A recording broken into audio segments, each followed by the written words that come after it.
Hello coding stars, welcome back. अभी हम लोग पढ़ रहे थे कि जावा और सी प्लस प्लस में क्या डिफरेंस है। तो ये 9th डिफरेंस हम यहाँ पर देख रहे हैं। तो पहले डिफरेंस देख लेते हैं, उसके बाद इसके बारे में डिस्कशन करेंगे।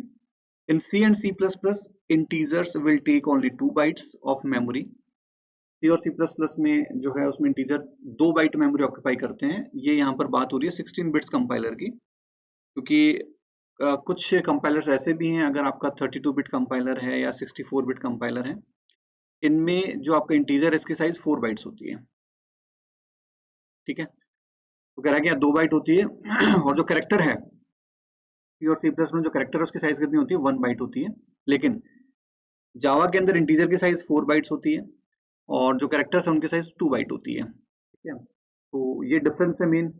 तो अगर हम यहाँ पर कैरेक्टर की बात करें, अगर हम कैर की बात करें, उसकी साइज 2 बाइट्स है। 2 बाइट्स का मतलब अगर हम जावा में बात करें तो इसकी जो रेंज होती है, क्योंकि जावा के अंदर जो कैरेक्टर डेटा टाइप होता है वो सिर्फ और सिर्फ अनसाइंड की फॉर्म में होता है, साइंड नहीं होता है। क्या होता है, सिर्फ अनसाइंड। और जो उसकी रेंज होती है वो होती है 0 to 65,535। ये क्या होती है, इसकी रेंज होती है।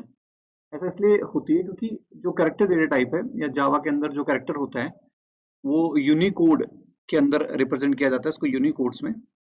और जावा मल्टीपल लैंग्वेजेस को सपोर्ट करती है। जैसे हम सी और सी प्लस प्लस की बात करते हैं तो वहां पर हमको एक आस्काई टेबल दी हुई थी, तो उसके अंदर 0 to 255 या -128 to 127 हमारे पास रेंज होती थी। तो उसमें अगर हम किसी लैंग्वेज की बात करें तो इंग्लिश लैंग्वेज के अल्फाबेट्स होते थे A to Z कैपिटल में और A to Z स्मॉल में।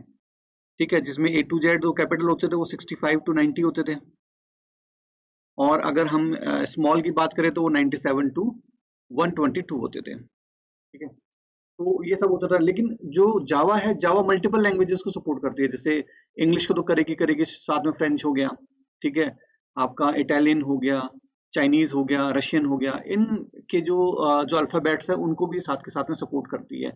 इसलिए अलग अलग लैंग्वेजेस के अल्फाबेट्स को लेने के लिए उसको जो साइज है उसकी बढ़ानी पड़ी, क्योंकि 255 यानी 0 to 255, अगर 1 बाइट होता तो वो कितना होता है, 0 to 255, यानी कि टोटल 256 होते। तो यानी कि 256 ही अल्फाबेट वो ले सकता था अपने पास, या 256 ही कैरेक्टर्स अपने पास रख सकता था। लेकिन मल्टीपल लैंग्वेजेस की वजह से उसको ज्यादा की जरूरत पड़ी, तो इसलिए साइज कितनी कर दी, बढ़ाकर 2 कर दी गई। तो यहाँ पर अगर हम देखें तो in Java in C and C plus plus memory location for primitive data type is not fixed. ठीक है, सी और सी प्लस प्लस में जो किसी भी प्रिमिटिव डेटा टाइप की जो मेमोरी लोकेशन वो फिक्स नहीं है। It is variable and it is depending on the operating system which we used. और ये मतलब ये बदलती रहती है, और ये किस पे डिपेंड करती है, ऑपरेटिंग सिस्टम पे डिपेंड करती है। साथ के साथ में आपका जो कंपाइलर आर्किटेक्चर है उस कंपाइलर आर्किटेक्चर पे डिपेंड करती है।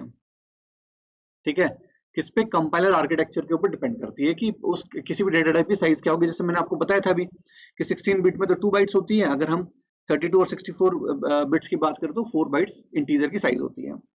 In Java, memory allocation for the जो primitive data types is fixed irrespective of the operating system will be used। यानी कोई भी ऑपरेटिंग सिस्टम यूज करो, लेकिन जो साइज होती है वो फिक्स होती है। जैसे अगर हम बाइट की बात करें, बाइट डेटा टाइप की बात करें 1 बाइट का होता है। शॉर्ट डेटा टाइप की बात करें 2 बाइट्स होता है।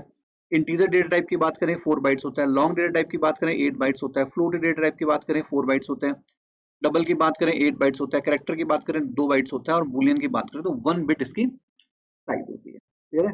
तो ये मेन डिफरेंस था जिसमें हम कह सकते हैं कि इंटीजर में भी डिफरेंस है जावा और सी प्लस प्लस के साइज में इंटीजर की साइज का, और कैरेक्टर की साइज में भी डिफरेंस है। क्लियर है? Thank you.